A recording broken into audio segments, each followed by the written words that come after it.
11 दिसंबर को आ गई है मार्गशीर्ष माह की बहुत ही ज़्यादा विशेष तिथि, विशेष दिन।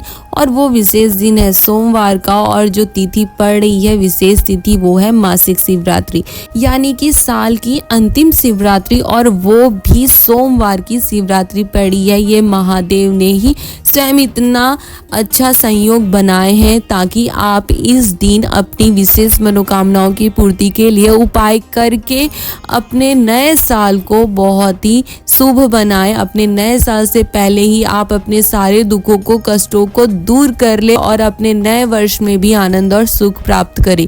गुरुजी ने बहुत ही विशेष और नया उपाय अभी हाल ही में चल रही श्री देव महादेव शिव महापुराण की कथा में एक बहुत ही आसान और नया उपाय बताएं, जो आपको सिर्फ और सिर्फ सोमवार को ही करना है। यानी कि 11 दिसंबर को सोमवार की शिवरात्रि के दिन आप लक्ष्मी प्राप्ति के लिए, धन प्राप्ति के लिए, रोग मुक्ति के लिए, अपने मनोकामनाओं की पूर्ति के लिए, अपने सारे दुखों को, कष्टों को, तकलीफों को दूर करने के लिए, नए वर्ष से पहले अपने सारे समस्याओं के हल के लिए आप इस उपाय को कर सकते हैं। बहुत ही आसान उपाय है।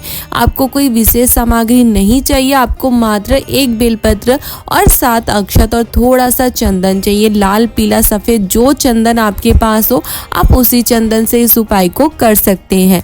नए साल से पहले आप इस उपाय को करना बिल्कुल भी नहीं चूकना है। आप लिख के रख लो कि 11 दिसंबर को आपको इस उपाय को करना ही है।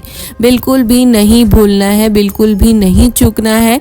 गुरुजी ने कहा है कि नए साल में आपके घर में कभी भी धन की, लक्ष्मी की कभी कमी नहीं होगी। कोई रोग, कोई बीमारी आपके घर को छू नहीं पाएगी। कोई अदालत का काम नहीं होगा।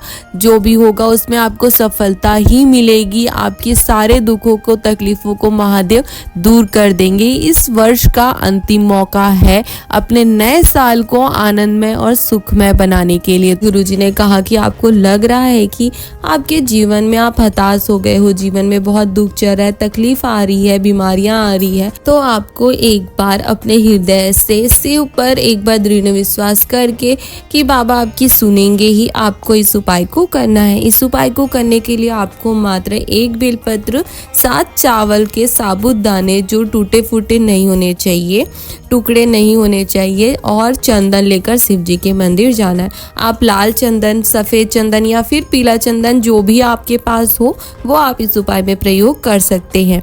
गुरुजी ने कहा कि शिव महापुराण की कथा वर्णन करती है कि आप अपने जीवन में बहुत ज़्यादा हताश हो गए हो, सारे काम उल्टे ही हो रहे हो, घर में पैसा आ ही नहीं रहा हो, एक एक रुपए के लिए सोचना पड़ रहा हो, या अदालत में कोई केस चल रहा हो, महादेव आपकी सुन ही नहीं रहे हो, तो आपको इस उपाय को करना है।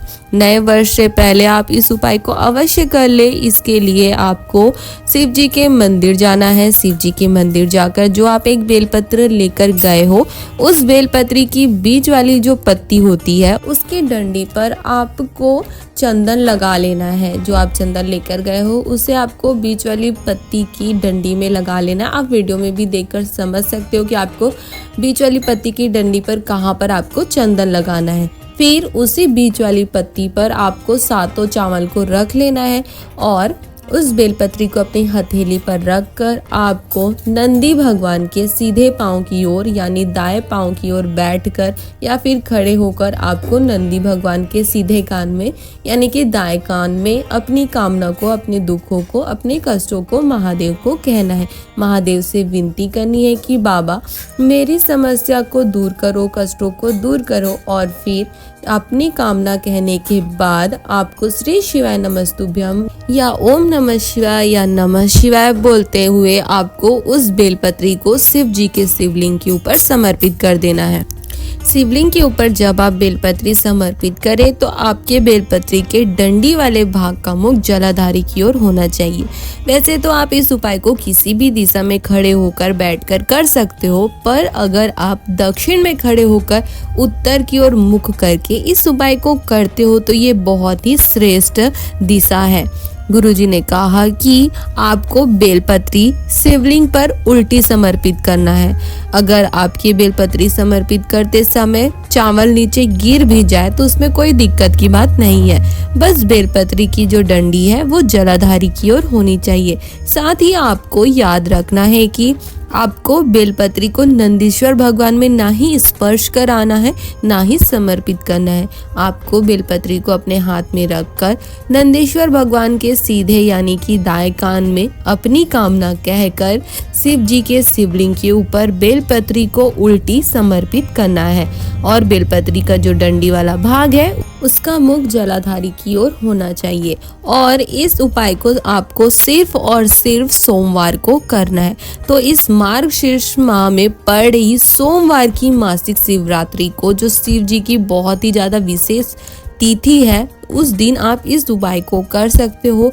बहुत ही ज्यादा विशेष दिन है, इस वर्ष की अंतिम मासिक शिवरात्रि है और वो भी सोमवार को पड़ रही है।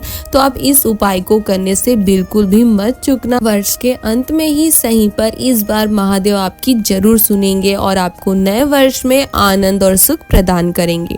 तो ये गुरु जी द्वारा बताए गए बहुत ही विशेष उपाय की जानकारी। अगर आपको ये उपाय की जानकारी अच्छी लगी हो तो आप हमारे वीडियो को लाइक कर सकते हो और अपने परिवार वालों के साथ इसे शेयर भी कर सकते हो, ताकि उन्हें भी विशेष उपाय की जानकारी प्राप्त हो सके और वो भी इसे करके महादेव का आशीर्वाद प्राप्त कर अपने नए वर्ष में आनंद और सुख की प्राप्ति कर सके। हर हर महादेव।